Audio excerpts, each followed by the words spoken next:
कर्नाटक में शुरू हुआ हिजाब विवाद अब पूरी यूपी तक पहुंच चुका है। यहां विधानसभा चुनाव के बीच एक सपा नेता रुबीना खान ने इसको लेकर विवादित बयान भी दिया। उन्होंने कहा कि हिजाब पर किसी ने हाथ डाला तो हम लोग झांसी की रानी और रजिया सुल्तान बनकर उनके हाथों को काट डालेंगे।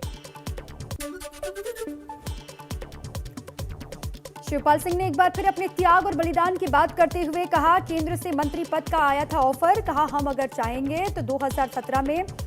तो 2017 में मंत्री बन सकते थे। 3 महीने पहले भी केंद्र में मंत्री बन सकता था, लेकिन मैंने ठुकरा दिया। हाथरस विधानसभा क्षेत्र के गांव नगला आलिया के ग्रामीणों ने चुनाव बहिष्कार का ऐलान किया। गांव से 2 किलोमीटर दूर मतदान केंद्र बनाए जाने से नाराज ग्रामीणों की गांव में ही मतदान केंद्र बनाए जाने की मांग है। अधिकारियों ने नहीं किया मांग को पूरा। गांव में चुनाव बहिष्कार के लगाए गए बैनर। सरकार अपने शपथ ग्रहण के तुरंत बाद उत्तराखंड में चुनाव से पहले सीएम पुष्कर सिंह धामी का बड़ा बयान, सभी नागरिकों के लिए समान हो कानून। नई सरकार के गठन के बाद यूनिफॉर्म सिविल कोड पर ड्राफ्ट तैयार करने का वादा किया।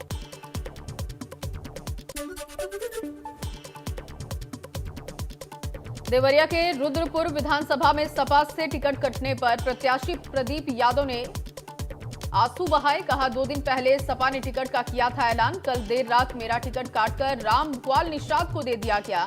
अब निर्दलीय भरा पर्चा। कहा सपा ने अपराधी को दिया टिकट। बांदा पहुंचे डिप्टी सीएम दिनेश शर्मा ने चुनावी सभा को किया संबोधित। कहा जिस क्षेत्र में अवैध तमंचे कट्टे के कारखाने पकड़े जाते थे, अब वहां डिफेंस कॉरिडोर में ब्रह्मोस मिसाइल और ऑटोमेटिक राइफलों का किया जाएगा निर्माण।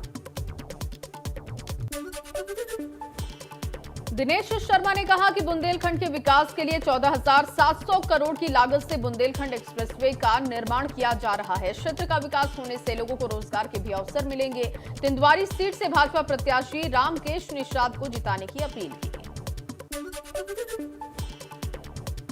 डिप्टी सीएम दिनेश शर्मा ने कहा इस समय बुंदेलखंड में बीजेपी की बयार बह रही है। कहा सारे दल मिलकर भी भाजपा को नहीं कर पाएंगे मुकाबला। दिनेश शर्मा ने दावा किया कि पिछली बार की तरह इस बार भी बुंदेलखंड की 19 सीटें बीजेपी जीतने जा रही है।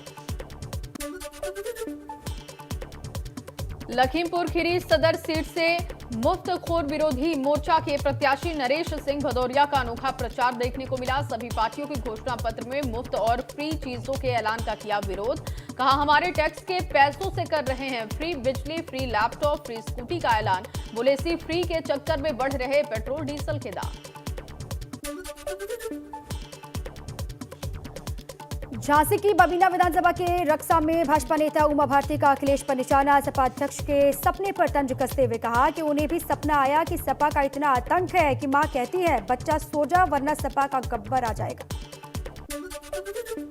मेरा आतंक इतना है कि बच्चा जब रात में रोता है तो मां कहती है बेटा सो जा नहीं तो गब्बर आ जाएगा। तो मुझे लगा कि पूरे उत्तर प्रदेश का वोटर कह रहा है कि हे भैया जल्दी चलो भाजपा को वोट डालो, कहीं समाजवादी पार्टी की सरकार। बॉलीवुड प्लेबैक सिंगर कैलाश खेर की 20 फरवरी को तीसरे चरण के मतदान के लिए झांसी वासियों से अधिक संख्या में मतदान की अपील है। कहा झांसी की वोटिंग सबसे ज्यादा होनी चाहिए।